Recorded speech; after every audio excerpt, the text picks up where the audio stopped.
the Republic. You could get the Republic. He says that the first step to leadership is self-mastery, self-leadership. So even before you speak about knowing the way for others, ask yourself a fundamental question. If you know your own way as an individual, because most of the time we lead because of the beliefs that we have and convince others to believe in our own beliefs, in our own convictions, and in our own ways. So do you know your own way first? And after that, do you know the way of the institution that you're leading? You might be a secretary, you might be a treasurer, you might be a vice chairperson, you might be the firstborn in your family. All the responsibility you have is as small as is, but do you have a vision for that specific space? Do you know the way? If that is still vague in your head, take it as assignment. Because you cannot be the leader if you do not know the way. Are we on the same page? Leaders know the way. And you can use that to simply say a leader must have a goal, must have a vision. And do not limit your goal to 1 year, to 1 week, to 5 years. You can have a vision for 100 years. You can have a vision for 50 years. You can have a vision for 20 years. You can have a vision for 150 years. You can even have a vision for 600 years. Leaders know the way.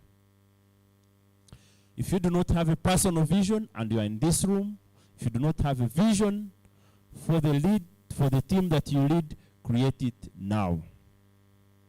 Sometimes because of the training that we go to and because of the job placements and institution that we go to, we find ourselves by default talking about visions, but we never reflect on them. Okay? For example, do you know the vision of your party? Do you know the vision of the institution that you are in? Do you know its ideology? So how are you going to lead it if you do not understand those basic parameters? Number 2 is that, so I'm going to complete. Leaders show the way. I know the way. I show the way.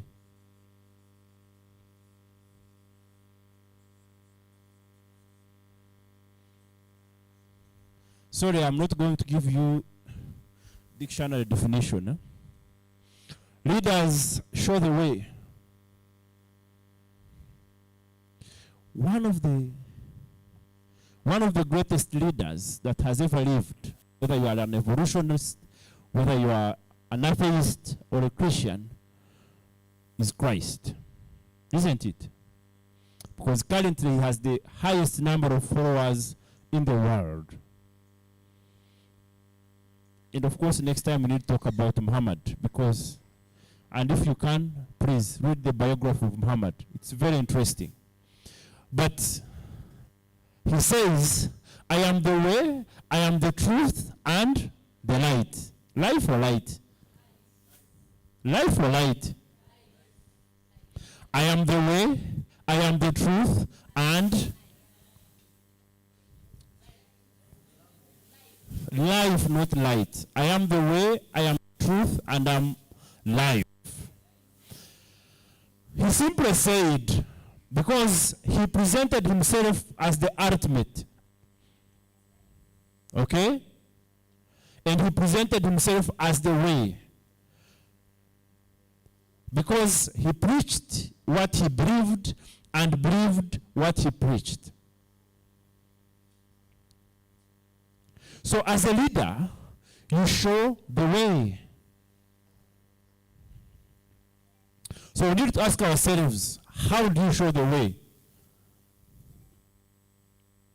Do you stand? Let's say if you are in Bukoto and people are coming to Skies, do you stand on the junction and keep telling people, this is Skies? This is where we are going? How do you show the way? You know the way? You show the way, isn't it? How do you show the way as a leader?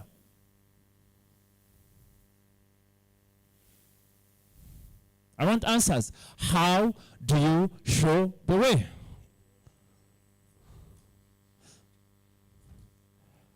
Are you called typo or portai? A typo or por? Yes, a tie.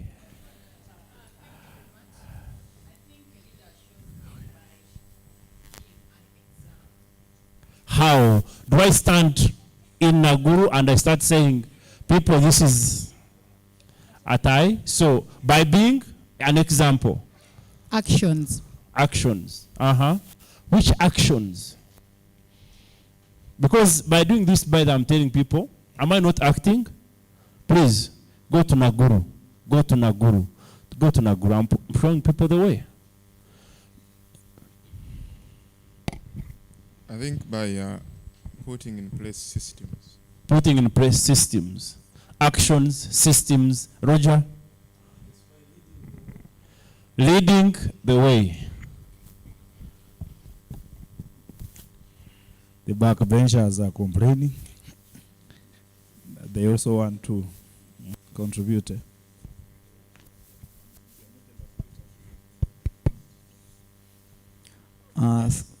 Through actions. Example. Through active participation in community concerns. Active participation in the community concerns. Do you participate in them? Do you solve them? Through being the way. Being the way. This one says, you show the way, but you be the way. And what happens when you die?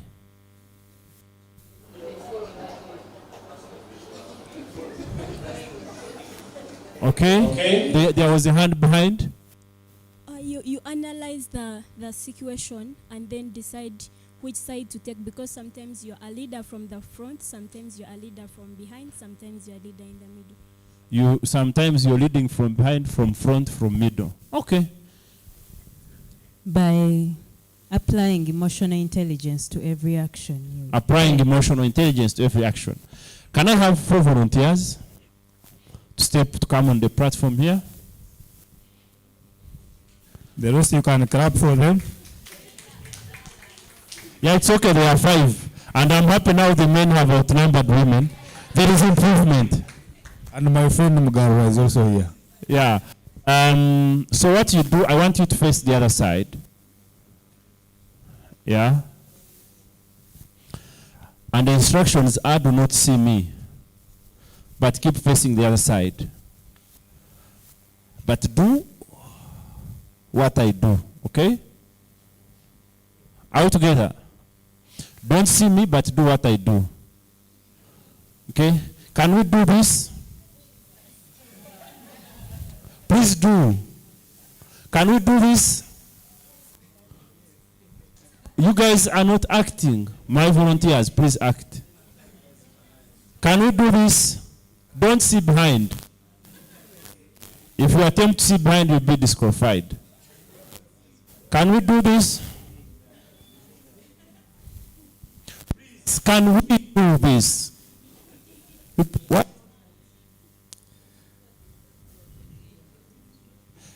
Hello? Please try to just do something, but make sure you do what I'm doing, okay? My volunteers, can we do this? Can we? Can we? Okay, you can turn and face me. Can we do this, all of us? Can we do this? Can we do this? Can we jump a little? Beautiful. Clap for them. So what lessons do you pick from the two scenarios? I want people who have never spoken. I'm seeing the same hands, yes. Now let's distribute, yeah. Yes, good evening. My name is Twahiro Edward from Makerere University. So the reason we are not acting, you are trying to communicate a vision which wasn't clear to us. So the means of communication was poor and it was hard for us to understand your vision. Beautiful. I was communicating a vision that was not clear. Chirunda Nimd is my name, from Jema. I think you can lead from behind. That is it. It's hard to read from behind. Yes. Okay, he says it's hard to read from behind. The vision was not clear. Communication was poor. She had a hand up. Please, if you have never spoken in this fellowship, try and be bold. Every point here is a right point. Good evening, leaders. I'm Nagawa Masi Maria, UDA Fellowship Mobilizer. Well, may I think that you cannot lead without involving the people. And if you have to lead them, then you need to be in front of them and involve them so that you can move with them. Thank you. You need to involve the people and be with them. Anyway, this side. But it's where I started from and there were no hands. Okay, so we move forward. Yeah, but I want to have people who have not spoken, you know. Are you bored if you have not spoken? Class? Are we following? Yeah? Good evening, comrades. My name is Matovanald Anton from People's Progress Party. Actually, I think these people have not been responding because as a leader, you must show them the vision, not dictating the vision. You're telling them to do this, but they're not seeing you. You've not exposed your vision, but you're dictating. Okay. Last hand. Now I'm not going to give Tracy the mic for now. Good evening, ladies and gentlemen. Good evening, sir. My name is Eyayu Daniel from Uganda Young Democrats and the Democratic Party. I think that for you to lead, like we said, that you must show the way, but you cannot show a way to a blind person unless if you really must hold their hand. So in this case, because they had turned their backs to the leader, it means that the people were blind. Their eyes were not seeing what the leader was signaling them to do. So it has to come back to the leader to first empower the people. By empowering them is to give their sight the ability to see what he wants them to do, and then it will happen in the right way. Thank you very much. So what I did was to complete my definition of leadership. Leaders, they know the way, they show the way, they walk the way. That is my simple definition of leadership before I tackle the levels of leadership and cultures. You know the way, you show the way, you walk the way. Now the challenge that we have is most of us do not want to walk the way, nor do we want to show the way. Okay? We want to preach water and drink wine. Now once you do that, you're going to have challenges that you saw. Because as you're busy preaching water and drinking wine, the law of attraction, people will get to understand. So as you have your vision of your organization, break it down for people and live it. Be the example of that vision. That's why most of us follow Christ, because every time we are singing, we say, Jesus paid. Because he gave the highest sacrifice of saying he died for us on the cross. Okay? So the highest price. And that's why he says, I'm the way, I'm the truth, I'm the life. And whatever he said, he did. And that's why we believe in him, because he's the typical example of knowing the way, showing the way, and walking the way. Now, there are 5 levels of leadership. And they are clearly linked to the definition that I've just spoken about. First level is positional leadership. Positional. Other scholars will call it authoritative leadership. So this type of leadership is, you're there, they look at you and they appoint you. So they say, Muhezi, you've been appointed the Secretary General of NRM. Atai, you've been appointed the Chairperson Women's League of UPC. Oh, Gemma. O. Rogers has been appointed a minister. By the virtue of being that space, you attain positional leadership. Are we together? Now, at positional leadership, you do not necessarily have any influence on the people apart from the power that comes with that position. Okay? So, because of that position, you're going to definitely get some power. And, they say, some people will come to you because you have money. Others will come to you because they want favors. Others will do the work because they want to be seen. Others will do the work because they think you'll promote them. Others will do the work because. But the moment you step out of that position, you cease to have any influence among the people that you're leading, because you are holding the authority by the position that you have. I can mention various examples. You could be appointed, you could be head of a family. You may not necessarily have influence around your children, but your children will follow you because you're their father. Okay? You could be a chairperson of a league, and you do not wield a lot of influence, but people are going to come to you because of that position. So we call that positional leadership. At that level, the leader does not necessarily have influence apart from the influence given to him by the position she possesses. That is called positional leadership. It's level 1. And sometimes people misuse it.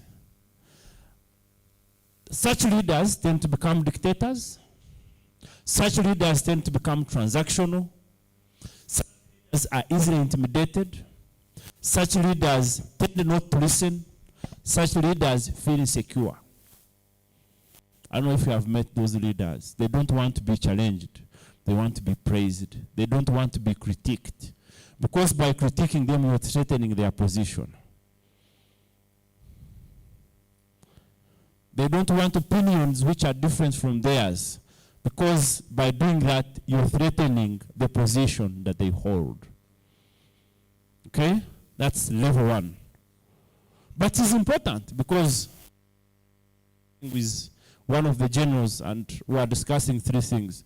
We are discussing power, legitimacy, and consensus. And we're asking ourselves, which one should you possess first? Should you possess power? Should you possess legitimacy? Should you have consensus?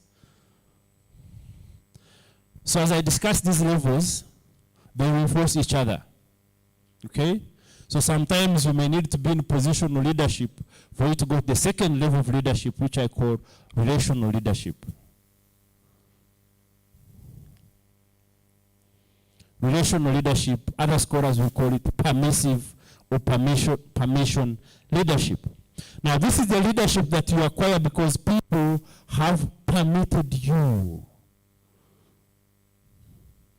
People have accepted. At this level, when you have communicated the vision, and people have accepted the vision. At this level, you have communicated the way, and people have accepted the way. That is what we call permission or relationship. And a number of characteristics define that level of leadership. One of them is that you understand people's needs. You understand people's feelings. You understand people's aspirations, and you relate with them.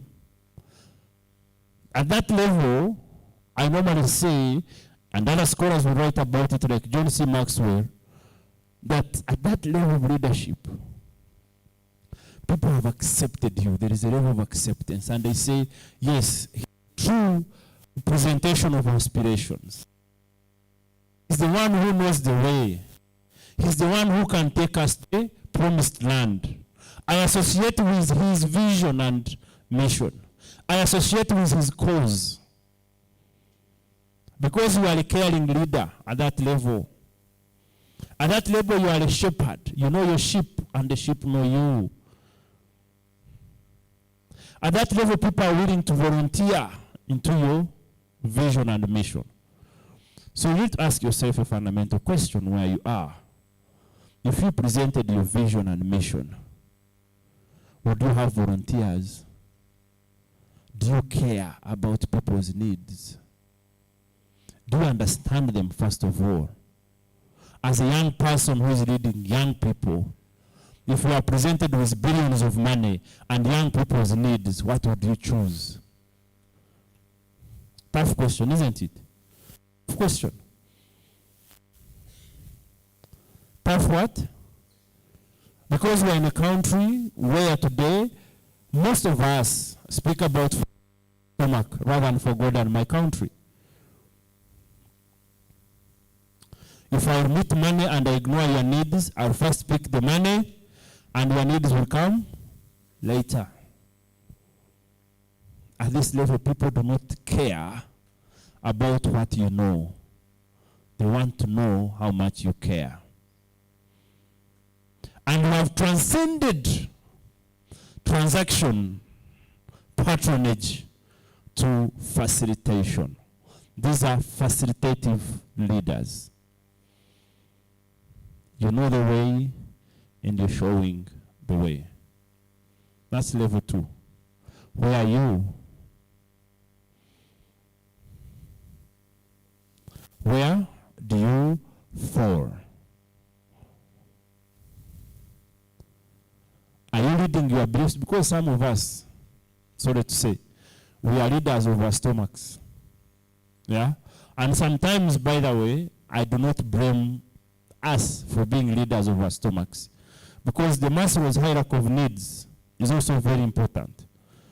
Sometimes it's hard to think about the higher level before you satisfy the lower level. So if you're hungry, definitely you're not going to think about other people's needs before you satisfy your hunger. Are you together? You've spent a week without eating. You've been sent by young people to talk about their issues, perhaps the issues of unemployment.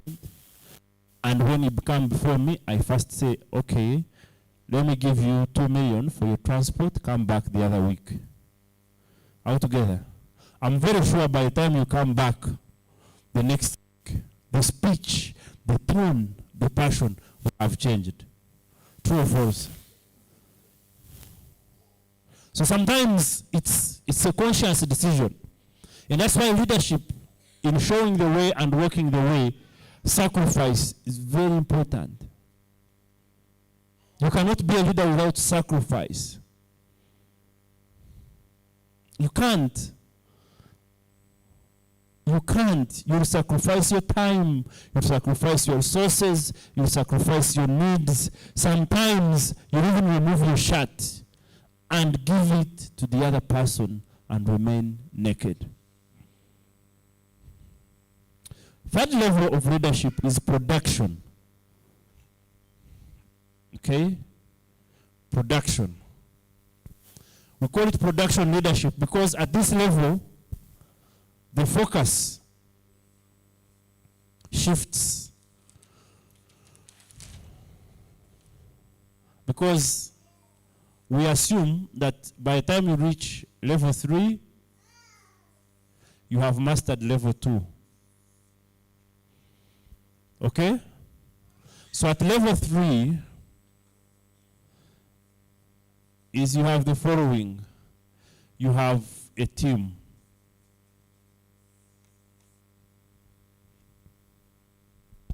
And this team is doing production. Again, I want to use example that can appeal to all of us. But the next time I have a chance to speak to you about this subject that I love so much, I will come with the autobiography that I'm reading of Muhammad. But I want to use the example of Jesus.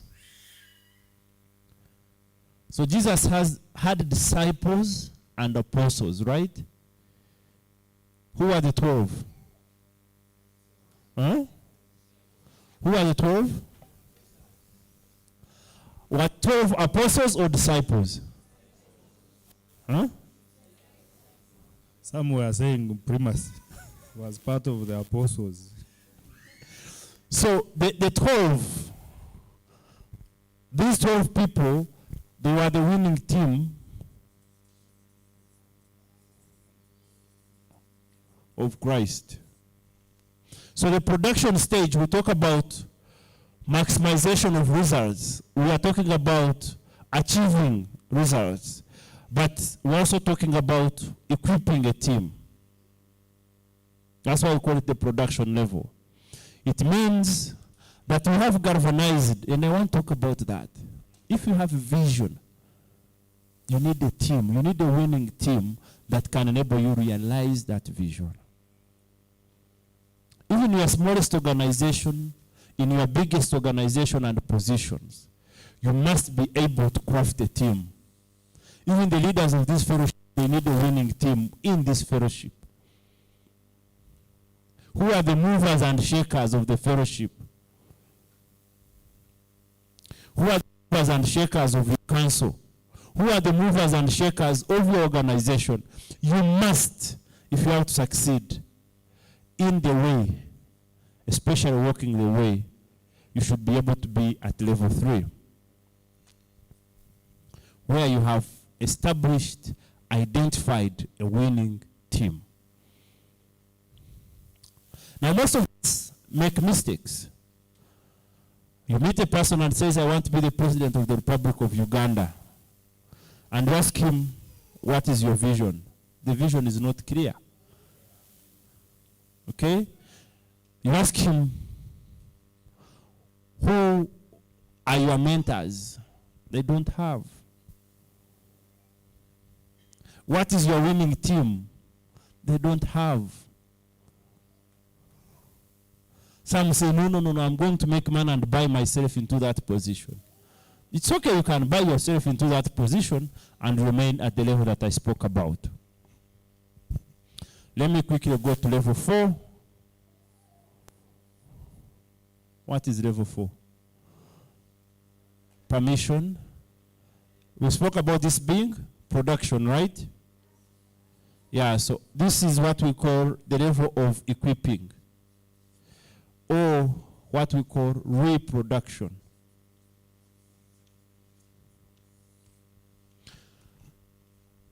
If you are a leader and you want to be a serious leader, I want to interest you to read 3 institutions. Of course, the art and formation of government and states is very important, but take interest for about secret movements, the terrorist movements.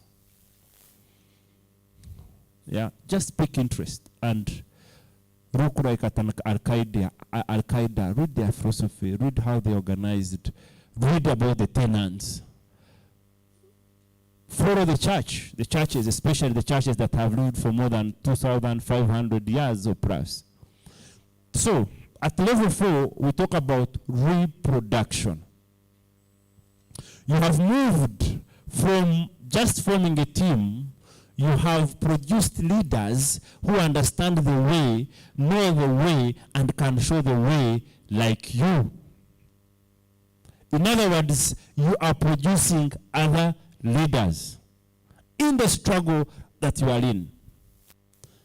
Now, if you are head of a family, or if you are the head of an institution, or if you have been given a responsibility, and 5 years later or 2 years later, within the cohort of your team, you cannot see anybody who can replace you, it's not that the people have a problem. You have a problem. Because you have not reproduced yourself. And it simply means that when time comes and you're gone, The vision, the mission, and everything will end with you.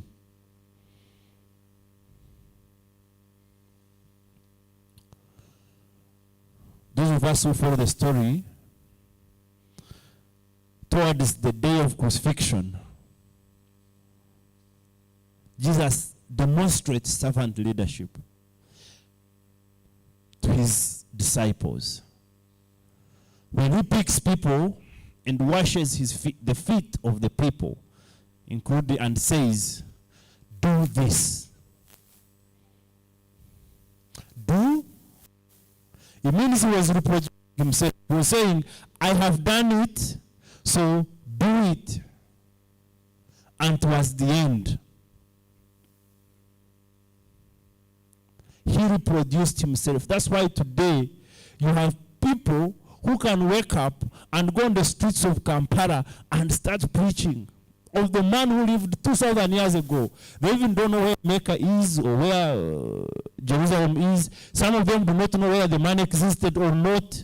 Some of you are not sure, isn't it?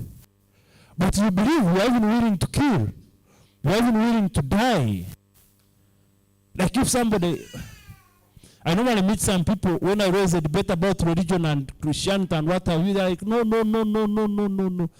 You know, don't go there. But they actually do not know this man. But because he reproduced himself. Okay, Jesus Christ might be very far. Tanzania has one of the oldest parties in Africa. Who knows the party? Who knows the party? Chama cha Mapinduzi. Okay? In East Africa, it's the only independence party that is still in leadership 60 years later. If you know another one, challenge me. It's the only party. But in Africa, of course, there are others. ZANU-PF is still in Zimbabwe despite the challenges. ANC is still in South Africa despite the challenges. The one of Ghana, I think the one of, it was the Golden Coast. But that man, Julius Nyerere, showed the way.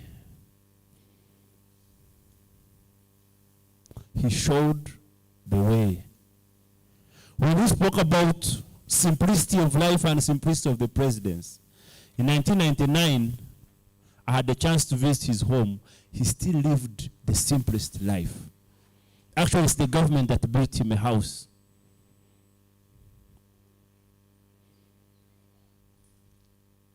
In 1982, when there was a move towards multi-party democracy, multi-party system of, they asked the people of Tanzania where they wanted the party, and the people overwhelming, they said no.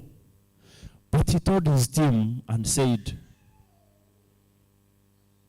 if we need stability, let's allow political parties. He united the country. He united the party. He put in place systems of transition within the party. So today the party has lived for 60 years because he was able to reproduce himself. Today when you go, some of us still put on the Nyerere Kaunda suits. All together. So at level 4, you are able to reproduce yourself and reproduce the vision. How many minutes do I have? They are over. Okay? 3 to go. 3 to go. The last level is pinnacle. I'll talk about it next time. Now, you may forget everything that I've said this evening. Everything. After all, I am very well aware that some of us are fertile soils. Some of us are rocky grounds. Yeah. You know, there are those people, when they go in church and they preach, when they get out, they are inspired. Actually, some of them, when they say, cast your burdens, come to Jesus, they feel the Spirit has gone. And when you meet them outside, they say, yeah, the preacher preached. The preacher did what? the preacher preached. But 5 minutes later, they have forgotten. Like today, Paul asked the oldest political party in Uganda, and all of us were talking about DP, UPC. Yet the last fellowship was about the history of political parties in Uganda. So that's also possible. And we know that some of us might be here, but we are not here.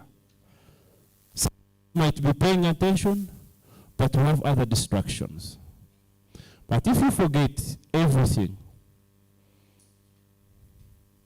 that has been spoken from the speeches, don't forget this, that you need a personal vision. You need a personal goal. That leadership begins with thyself. Lead yourself before you lead others. If you cannot lead yourself, you cannot lead others. It's the foundation of everything. That's why the writer of the Bible in Psalms said, my people perish for lack of vision. Let me invite Charles Odongotho, who is very fresh. So I think next time we are going to have the Prime Minister, because this man now speaks with Majagere. He's the PRO of the Prime Minister's office.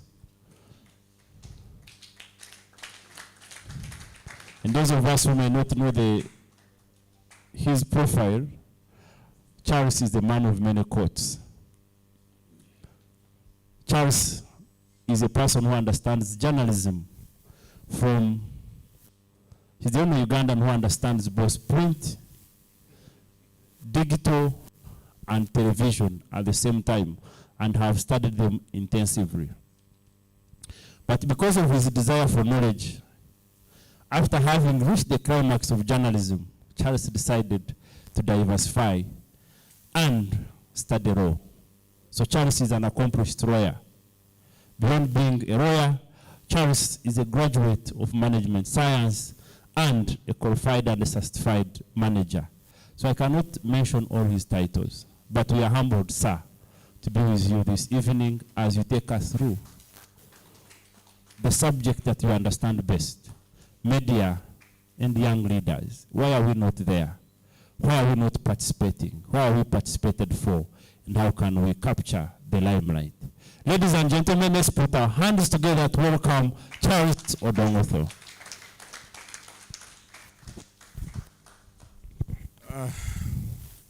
Sometimes when they introduce you, you think you are not the one. Good evening, friends. I want to first of all thank my brother Primus for the kind and generous introduction. Thank you very much. I want to apologize for coming late. How many minutes, Rukundo, how many minutes do I have? You have like 15, eh? 15? Yeah. Huh. Okay. Talking sometimes to me is like preaching.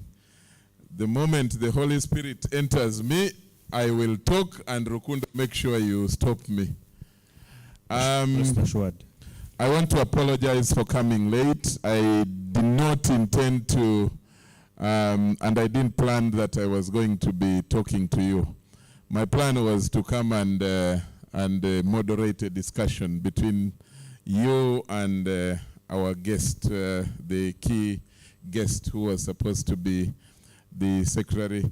Is she Secretary General or the Vice? I think the Deputy Secretary General of the NRM, Honorable Namayanja. So I really apologize. But Primus, I warned you. I told you we should have, standby guests when dealing with some of our leaders. But that's okay. I think she's very busy doing national duty, and maybe she will make up for today's miss. So those of you who are like Maxon, the senior NRM cadres in the room, make sure you next talk to Honorable to ensure that she compensates for this loss. Okay? I was requested to share with you a topic on young people, leadership, and the media. And then I thought about our current world. I even wanted to add and social media, because that's where we have the biggest challenge. That's where we have the biggest concentration now of attention.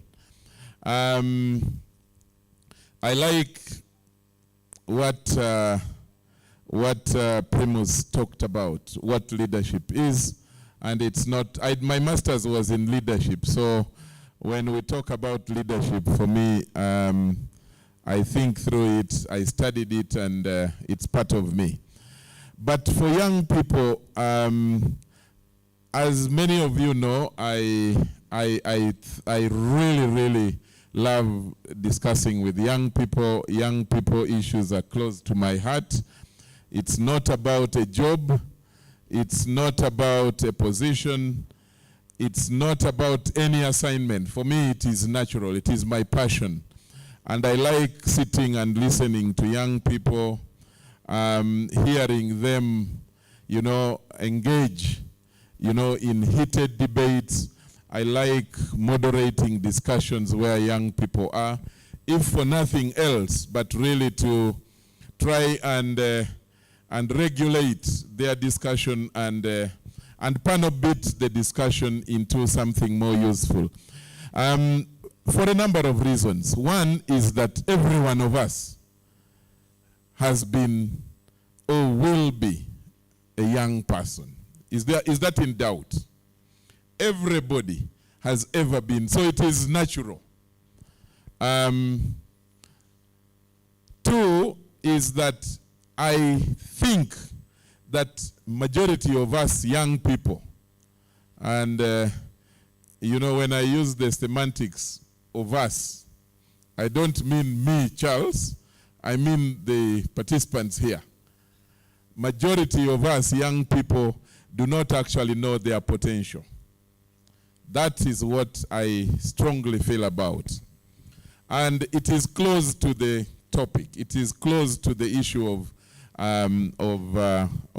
young people and communication and media. The world today, and that's a fact, the world today is a young world. Up to, in Africa, I think the population between 0 to 35 is about 75% in Africa. I think globally, the population of the young people up to about 45, I think up to about 45, is close to 50% or thereabout. That's globally speaking. In Europe, I think Africa would have done better in terms of young demographics, but Europe has spoiled it. Countries like Sweden now, they are in fact crying, especially after COVID. Italy, Sweden, Germany, they are now crying for some Africans to go and start populating them, if you know what I mean. Because now they have too many old people who are twice your age, 3 times your age, and all that. But, even the most powerful countries in the world now have some of the oldest leaders. I think President Biden, for example, is he not 80? I think he's 80. I don't want to come to Africa for obvious reasons. I will restrict myself to the other side of the hemisphere. Now, by the way, like Primus introduced me, I am working right now in government, so you should appreciate some of the the dilemmas that I have. So appreciate that, but minus inhibiting knowledge flow, okay? But I will ensure that I speak from my heart. Now, when you look at the world today is really driven by technology. And we are talking about communication on digital platforms, Twitter, LinkedIn, WhatsApp, you know. We have Facebook. Isn't it back now in Uganda? Isn't it on now? It's not yet, but you can use VPN, can't you? It has, the VPN also has a restriction. Or it is your data that restricts you? Okay. Now, in developed countries, I was talking to Primus and I said, we need to engage our young leaders, because I look at all of you as young leaders. And I will come to some of the aspects that you should take advantage of and start reflecting upon and think about. Things like social media influencing. If you are a social media influencer, you are a leader, because you influence the market, you influence decisions, you influence policies. You can't do it, but I'm sure that majority of us, especially in this room, and your like-minded characters, do not have that feeling. But social media has grown so exponentially that today organizations, credible, authentic organizations like the UN, they look out for people who are engaging on social media, on digital platforms, to influence decisions, to speak to majority of people, to reach out to audiences beyond what they can reach with traditional media. Traditional media, the radios, the TVs, as we watch them on the screen, the newspapers, those have, especially newspapers, have now lost, followership as far as the media is concerned. TV is growing. I think in our country now, the TV reach penetration, or if you like, I think now we are about, 24 to 27. 5-10 years ago, it was just about 7% of Ugandan households that could access television. Radios were about 89%, between 81 to 89%. But right now, radio is going down because TV is trying to take up the space. Digital media has now really taken up a lot of space because I think we have, is it 27 million or 21 million? I think I have to get the figure, the latest figures right, from UCC statistics that have the phones that many of you now have, the so-called smartphones, okay? Now, if you have a smartphone, you can access digital media. You can access news online. You can watch your TV. You can listen to your radio. You can watch and even produce. The TikTokers know it. Those of you who do TikTok, production.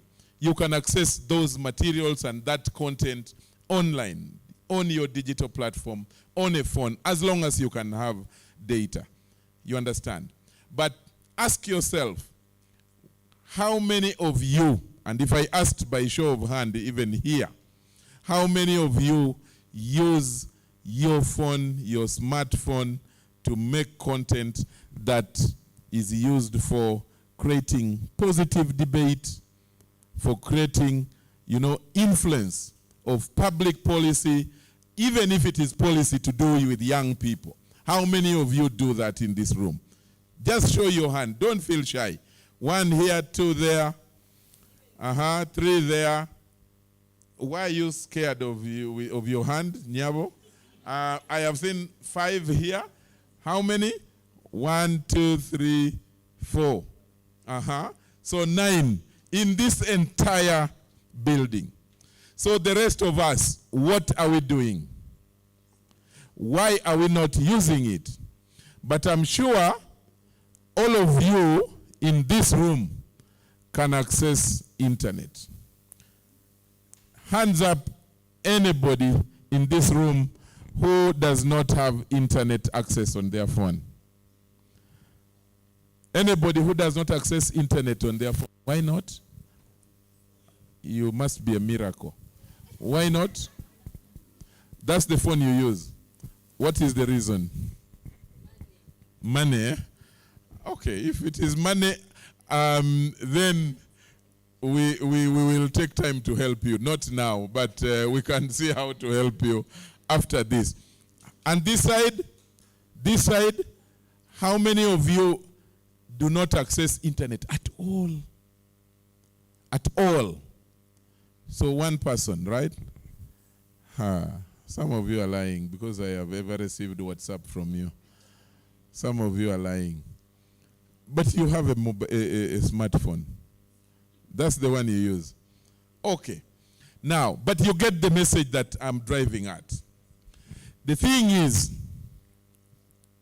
you can actually use your media. As we talk now, you can use your digital tools to do something which is more productive for yourself, especially as a young person, and use that to build your brand. Because I know a number of you here, I know I receive messages from you, and we talk, we discuss, we have meetings, some of you have had tea with, and you all have ambitions. But your ambitions are not being harnessed. You're not building it using the social media platform, the social media power, and the influence that, or the potential influence that you actually have on your fingertips. And for me, I think that that is being irresponsible. The other thing that I wanted to talk about, that I wanted to attach to this discussion, is you need, as a young person, you need to start looking at yourself and harnessing that media access responsibly in order to be a responsible leader. Majority of us have even forced government to come up with the misuse of computer law, the Misuse of Computer Act. Why? Because we have chosen, we have selected to use the funds that we have, because we can access them, we can utilize them, and we are faceless. Some of you are called Stinger. You find someone called Terminator. You find someone called the bad boy. And when you get to meet them, you actually discover that, oh, so this is the guy who has been the bad boy, the bad girl, who abuses people on social media. You understand? And you begin, TikTokers. You know, there is this guy who was arrested recently, the guy who claimed that he's a terrorist. Who knows him? I think he's still in jail. Has he been released? He's still in jail. That's a young person. A young person. Even the guy who died, the guy who was shot, I never considered him a very old man. But, you know, they are the best examples of, and there are many.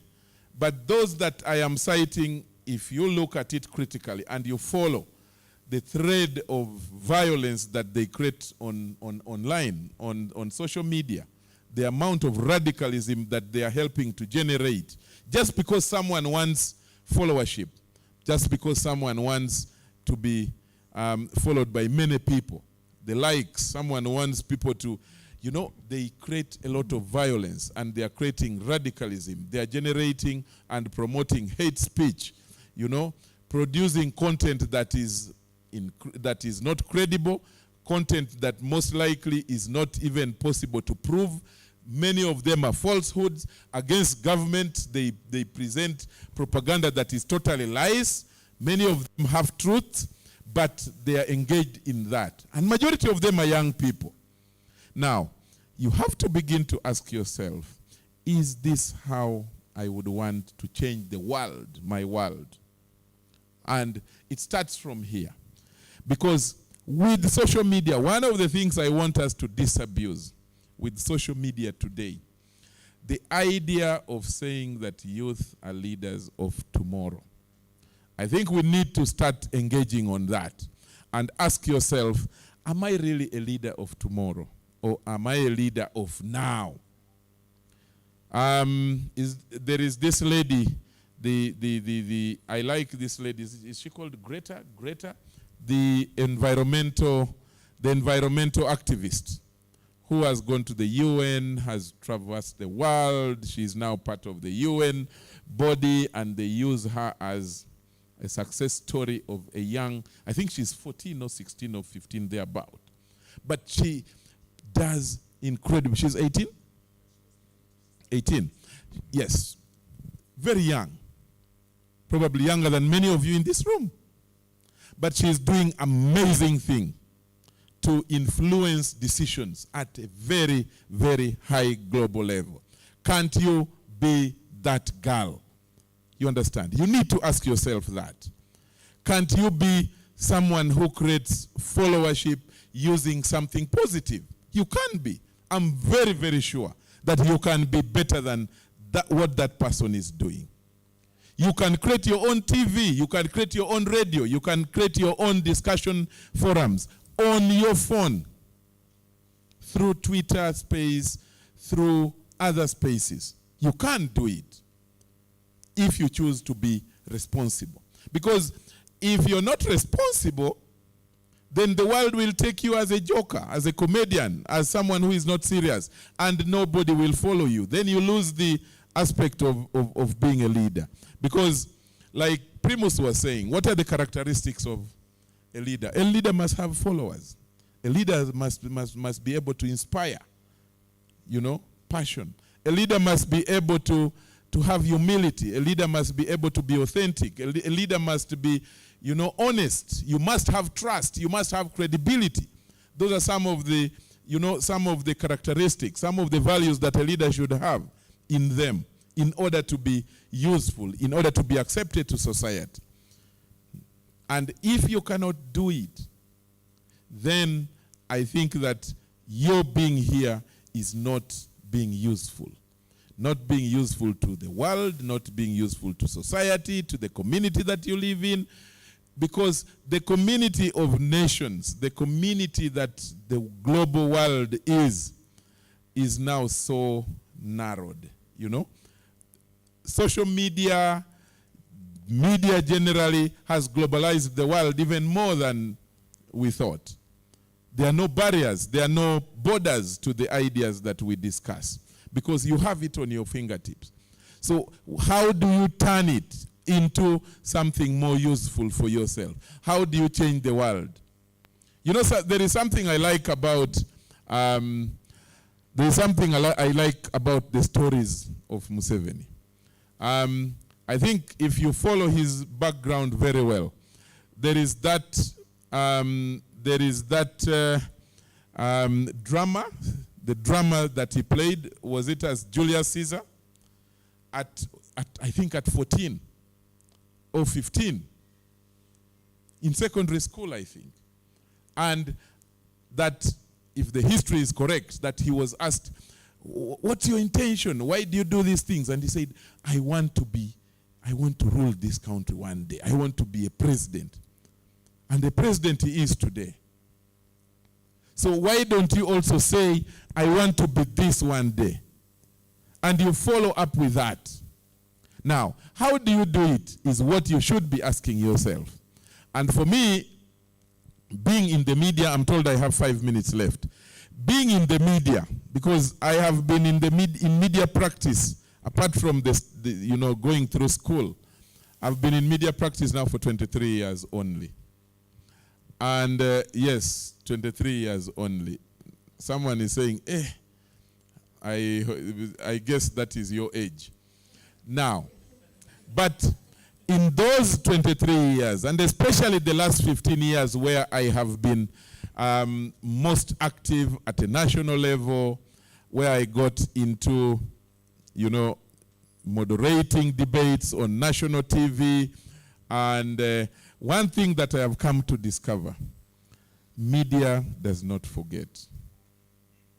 And it is worse with social media.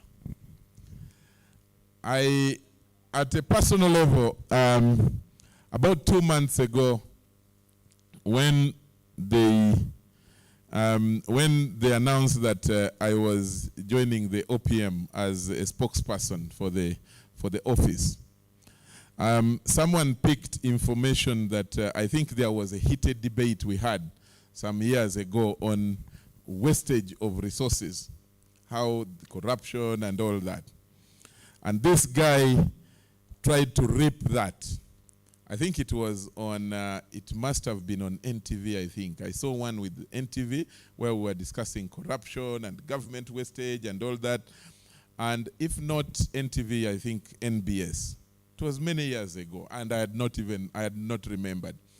But this is a guy, you know, they are trolls on social media, right? They look for whatever is against someone.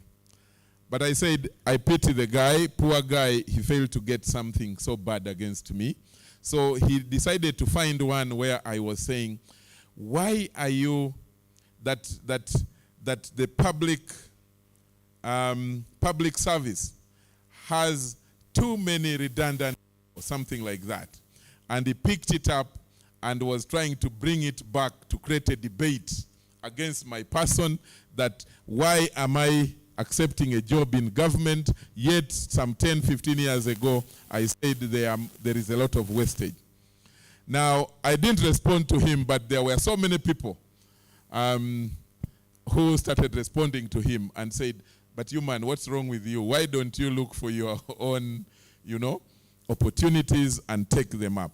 But now, I began to imagine. Now, just imagine if I had said something overly negative, if I was not responsible enough, if I have been negative in any way, that guy would have ripped me up. See it happening. You see it happening a lot. You know, change of positions, change of philosophy, change of theories, and people will come back to you with it. Now, just imagine if you have been misusing social media. You get things, there are some of you who post, they can post pictures. There are some people who post, you know, in compromising positions, they post it when they are young, and you have no idea how this kind of negative thing will get back at you. There are people who fight, you know, abusing each other, exchanging, you know, dirty discussions, discourses that are not permissible, but they put it there on social media. I can tell you that will come back to you to haunt you, and you never know when that time will happen. I always give an example which I don't like so much. But there was a time when our former vice president, the Honorable Dr. Kazibwe, was competing for the top job of the African Union Commission. And I remember speaking to some of the people who were doing her campaigns. She traversed the globe, the continent. She moved from west to east, from north to south, traversing and asking for a vote for the African Union, I think, chairpersonship. But what they told us when we were I was handling a talk show at Frontline, and we were discussing it, and they told me that, you know, most of the leaders, they would go into a meeting and they find someone sits and is asking her, Honorable, you want this position, we want to support you, but are you the one who in 1993 made a comment about this? And you understand? That kind of thing. your past will eventually catch up. You understand? So the issue is, what and how are you using the media? You are a young leader. The media is here for you. The media is here to help you harness your potential, to build you up, to ensure that your capacity is made visible. You can make yourself very visible. You can post your profile. You can post even developments in your life. You can post good pictures. You know, a picture of a baby. Use the opportunity. You post your picture as a baby, and then how you grew up. You're in P7, in a nice uniform. You're smart, but you look like, you know, this naive child, beautiful, handsome, in P7, you know, very tiny. And you post your picture when you are in S4. You are now sitting your exams. You have grown a bit, but you're still looking, you know, this very innocent and naive child, you know, but growing up, teenager. Then you have one at university, like my friend here, Maxon. Very smart now, and you are now talking to, you have met a minister, you have met some MP, and now you are at a discussion like this, you're sitting at a conference, and now you are all fully grown up with some little beards. You understand? Use that opportunity. Post it. Let it be on your platform. Let it be on your page. Those are positive things. People see you, and they know, oh, this boy, this girl, this lady is something that we must build. And people will identify you at that level and then hold your hand and grow you. They will help build you. They will help lead you. People will introduce you. I will be honest with you. If I see you posting like our friends, you know, if I see you posting a picture which is in a compromising position, and then the next time you want me to introduce you to someone, I will be shy to do it, to be honest with you. I may not tell you, but that is social media. That is media for you. It can make or break. And I will be honest with you, the media up to now still sets the agenda. That we cannot take away from them. Once they have set their agenda, once they have profiled you as one who is irresponsible, as one that is not credible, as one who is not very authentic, that's how they will profile you. And that is the picture that the world will get of you. So for me, my appeal to you, young people, young leaders, you all have potential from east to west, from north to south, from wherever you come. You have potential to be something bigger than you actually think about yourselves. Once you step on a platform where you start growing up, I mean, not just growing up physically, I mean where now you're moving up the ladders of whether it is in civil service, in public service, in politics, wherever it is, I can guarantee you, you will achieve immensely. Some of us did not have the opportunity to attend some of these discourses that have been availed to you. I will be honest with you. But for me personally, my story was that I decided I will be better than I have been or wherever I have been. And that I work towards. I always tell people and share with people that never care, never mind, never bother, never pay attention to where you came from. That does not matter at all. Never pay attention from. Because if I told you, if I started reeling for you where President Museveni came from, where President Kagame came from, I know the story of Napoleon Bonaparte, where he came from. I know the story of Gaddafi, where he came from. I have read all their stories and their backgrounds and how their childhood were. People like Gaddafi did not even have a home, a decent home, so to speak. He was almost homeless because because of poverty, he would travel, I'm told, about 15, 17 kilometers. Every Sunday, he would travel to go back and to a place where he would be sleeping. And then he comes home for 2 days because school was far and he didn't have the capacity. Kagame was a refugee. We all know that. We all know that. You understand? You guys are blessed. You guys are living with your, at cool places overboard. Cool homes. That's where you're born. Never think of, the life that a refugee lives.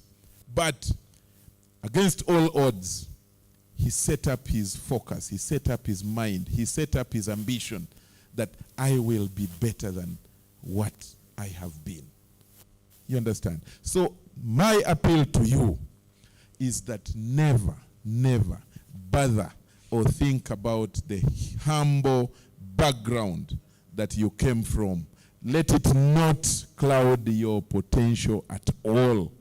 Think of, where do I go? How do I change the world and make it a better place? I think for me, that is what I want to leave with you.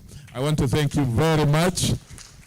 I don't know whether, Rukundo, you have some opportunity for a question or two? Yes, I will allow only 3. Okay. Before you take I'll be glad to answer. Okay, there is one behind. The front benchers. There's another one that side. I just want to see them so that I have only those 3. So 1, 2, 3. Thank you. Thank you very much. On behalf of the team here, I want to extend our utmost pleasure. We want to say we are grateful for the lesson you have given us today. I am most thrilled by the statement that you made, that if at all you are not using social media as a young person to show leadership, you commented that you are irresponsible. I want to quote that one. Personally, I am also using social media, but not to the extent where you can even be a leader at social media. I feel like there are hindrances to be a leader on social media. It takes a lot of time. In fact, people are doing it as a job. Now, somehow it dictates that, yes, we are leaders, but you may need to be a leader outside social media, and you let the leaders of social media be leaders there. What could be your advice for a leader who is seated here and does not have that expertise to be a leader also on social media? Because we have that, it's astringent. The time that somebody puts in to get 1,000 followers, is it 100K followers? That. Do you have a tip for people here to also put responsible pictures and the content, but also get the following? I think you misunderstood me a little. I'm not saying that your leadership is as a result of you having a wide followership or wide number of followers. You can even have 20.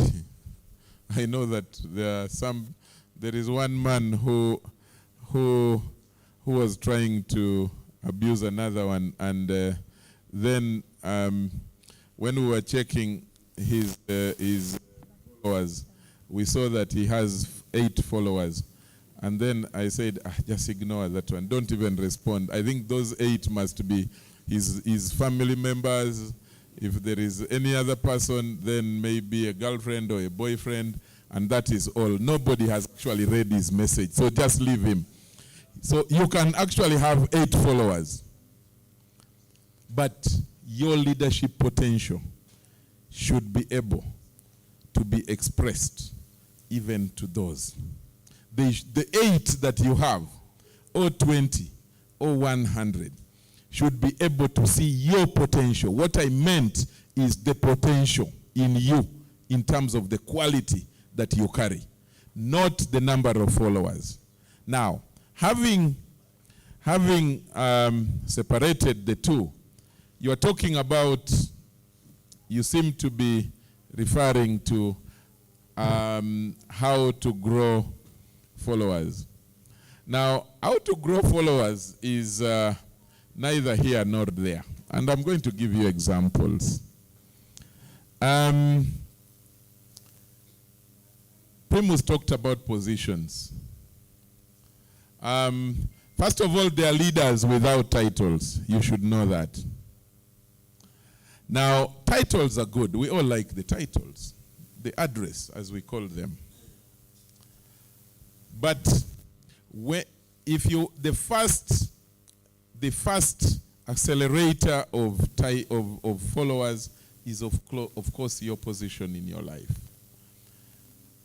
By the time I have never been an enthusiast of social media. I don't use it a lot until maybe now, because of the job, I am going to be forced to use it. But I've not been using it a lot. I have very few people that I follow, but I have about 31,000 plus followers. And I guess the reason majority of those follow me is because I am a public person, is because I am a moderator or a debater on the media, on TV. There are many who follow me because they want to associate with someone who has a certain position in life. Now, that grows a following. The other thing that grows a following, of course, is drama. No offense made. There are some of our colleagues who, like people talk about Kasumba, for example. He dances on TV, he does this, he does the other thing. But if you ask a professor of journalism if what he's doing is journalism or the correct thing, they may have a different opinion. You understand? But many of the young people will follow such a person. Why? Because they love the drama. They love the action.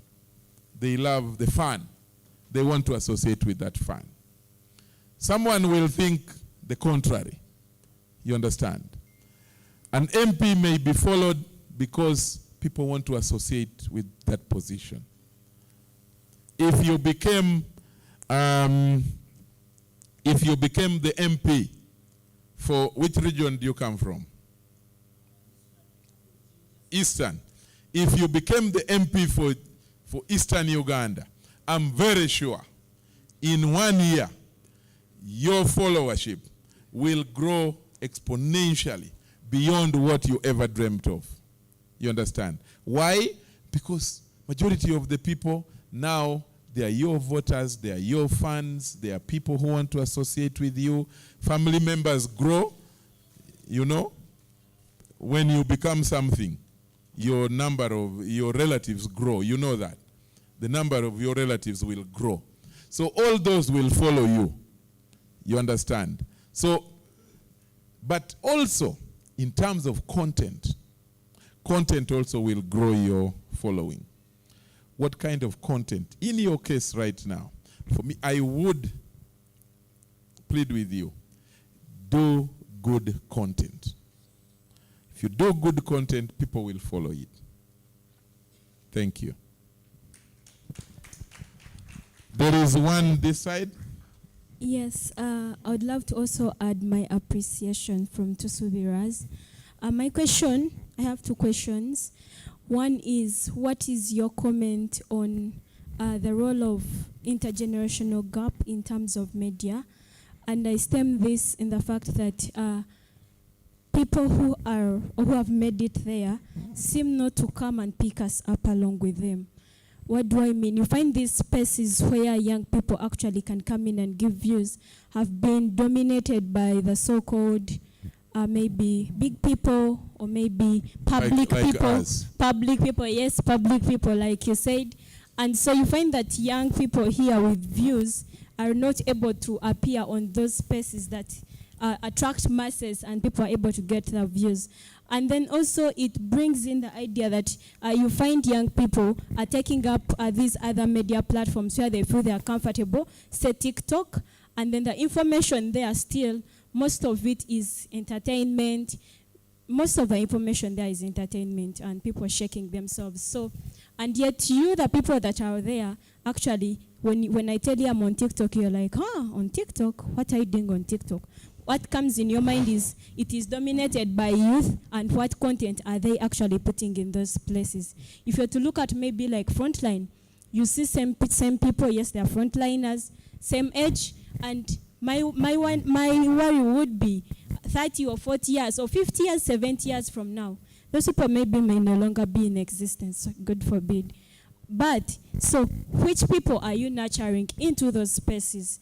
And then two, we are at a ratio where people, some of those spaces don't give opportunities to young people because they feel you have nothing to say. But even when sometimes you feel you have something to say, they think maybe because they have not heard you somewhere else, so they cannot invite you. And then it demoralizes the first step of a young person. If you're not able to host me on grounds that, I am no one, and I feel my first play in that is something that is going to motivate me and encourage me to actually, be better each and every time. So one is the role of you, the people that have made it there, in picking up us, the young people, but then also ensuring that you're able to engage us as well. Thank you. Thank you very much. That's a very good question and a very good challenge. Now, I can answer it in two ways. One, at a personal experience level, but two, the general happenings. At a personal level, I have always tried to live and practice my journalism the best way I was taught. Journalism is supposed to be balanced, it is supposed to be objective, you're supposed to provide equity, you're supposed to ensure that there is a certain level of equality. Now, those two words are usually confused, equality and equity. And I hope you people understand it, because you involve yourselves a lot in debate and all that.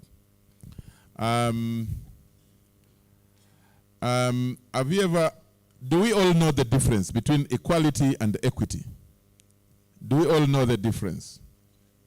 Huh? You know. What is equity?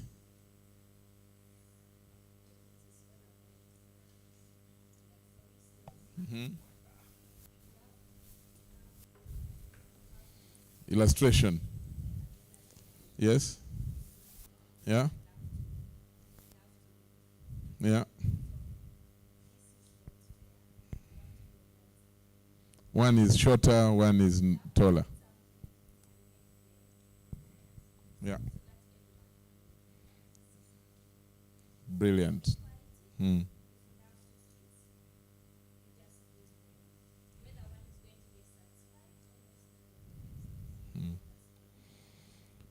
Actually, if two people come and you just decide to give them food, you never know. One, actually, you give them the same amount. One could have eaten already, but you don't ask. That is equality.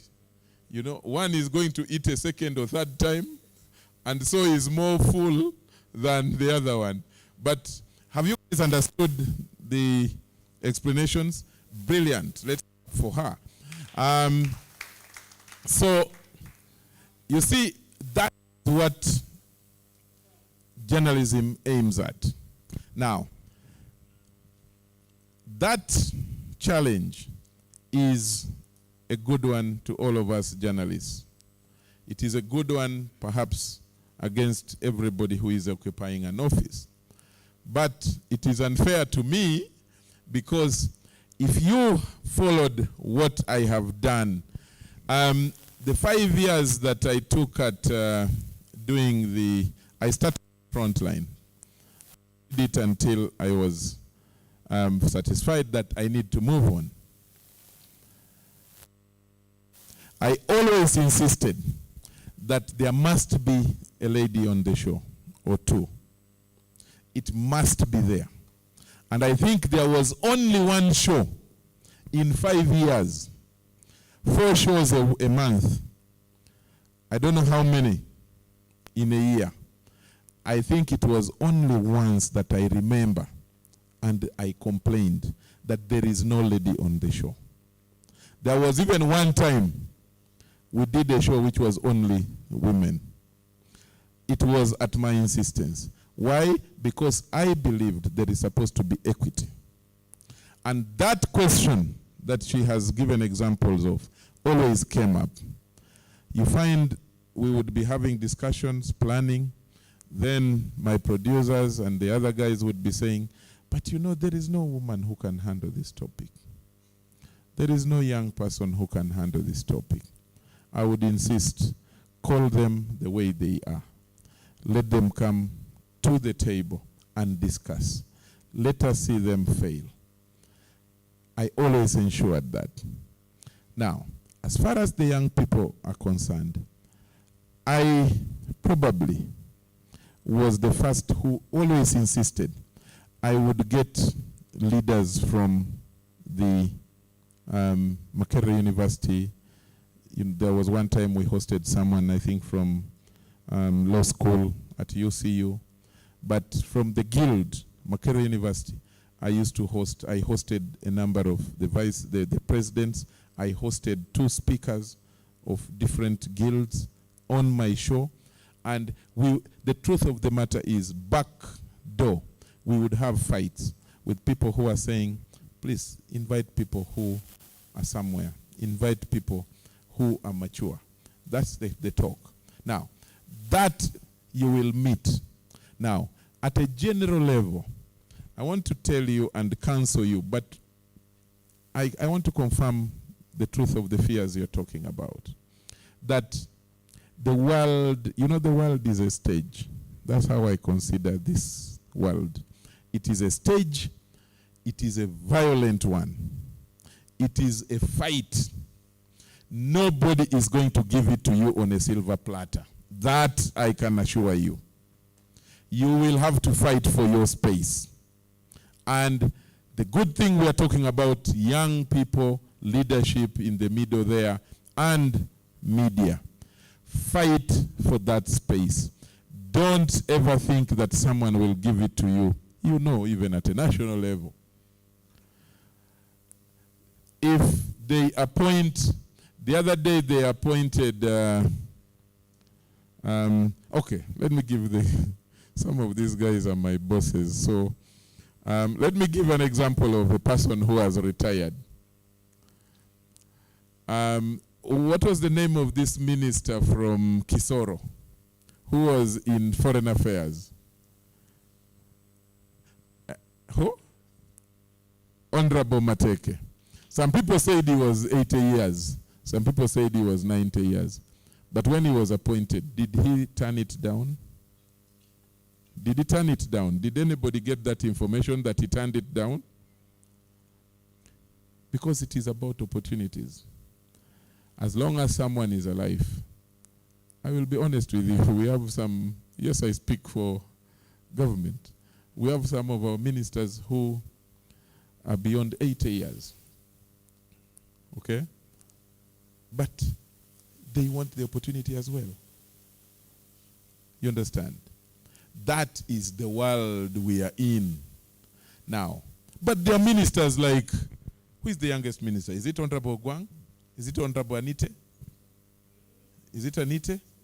There is Ogwang, there is Honorable Anite, there is Honorable Obua. These are all young ministers. You understand? For the first time, we have a young prime minister. My boss is I think she appointed when she was 50 or 51.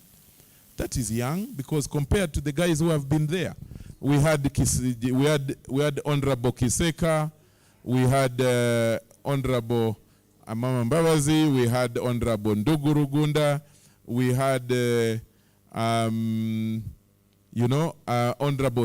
late in Sibambi, we had Honorable Kintu Musoke.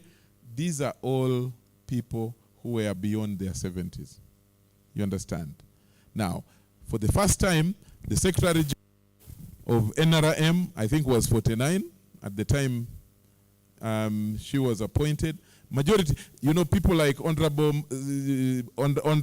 Justin Lumumba, people like Namayanja, Honorable Toduong, Honorable Right Honorable Navanja, all those groups you see there are not yet in their 55, I think. Majority of them were appointed at 49, 47. And by Ugandan standards, they are young. But why? Because they are fighting for their space. My counseling to you, my advice to you, fight for your space and let your face and abilities be visible that nobody will doubt, and you will catch the eye of the appointing authority, or you will be elevated by the voters to whichever position you are in. The Fiona Nyamutoros of this world and the rest of the youth leaders are now on the same stage with the guys with the people like Honorable Moses Ali at 85. And they are acting, they are working, they are showing that we are here as leaders of now, of today, not tomorrow. And that is how they will catch our eye. So fight for it. Don't just lament. It is crude, it is stressful, it is heavily financially draining, but do your part. Thank you so much, Charles. I think you'll allow me to close the session of questions, because these are young people. They need to travel back home, and it's not safe when it comes to the Kampala nights are really not safe. So we need to let these young people go. But there was one from Chris. Chris has been nominated to attend the UDA Academy, where Charles actually comes to facilitate. So we will keep your question up to that time, then you ask Charles. Right? So I really want us to put our hands together for Charles for that wonderful presentation. Maybe to remind these people that also Charles is my friend. Yes, he's my friend. Eh? Yes. Yeah, and he's actually also called Rukundo. Yeah, he's also our Muko. Yeah, and so many other things. So, thank you, guys.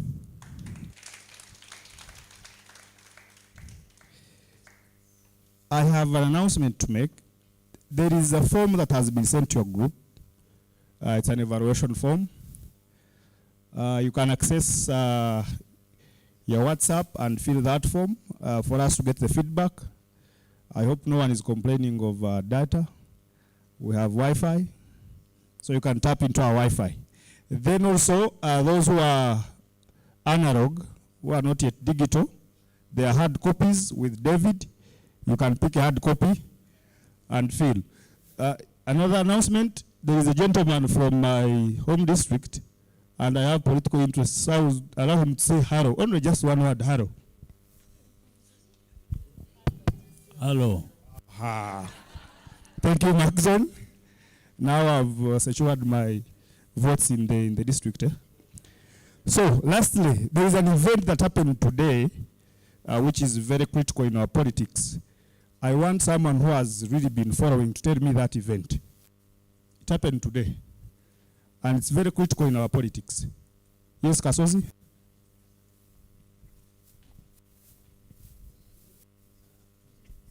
It's today the Electoral Commission was briefing us on the roadmap for the next election. Thank you. I hope you see the young leaders who are ready. The Electoral Commission launched the roadmap. How many of us have copies? First of all, you don't know that it was launched. Now you are lying to me that you have copies. So where did you get the copies? So thank you so much, Kasozi, for that and for being prepared.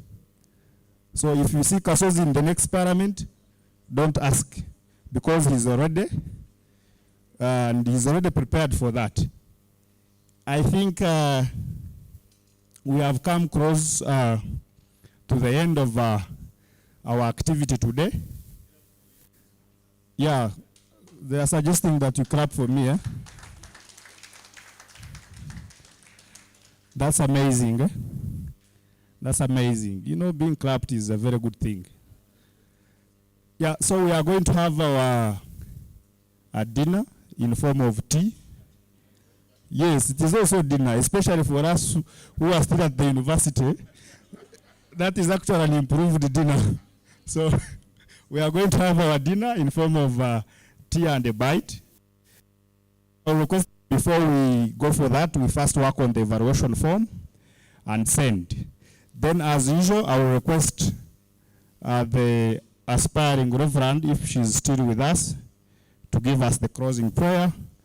Then we go for our tea.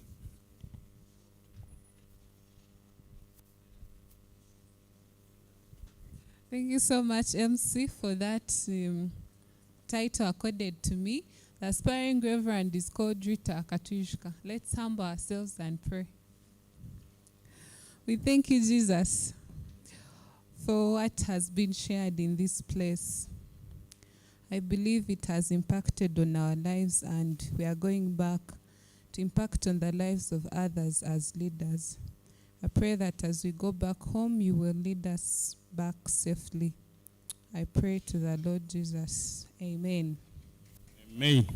I will also request that we clap for our two mobilizers, that is Sandra and Mercy. Thank you so much for doing the heavy lifting. We thank you so much. And by the powers vested in me, I want to take the opportunity to close this Fellowship Academy. We meet next month.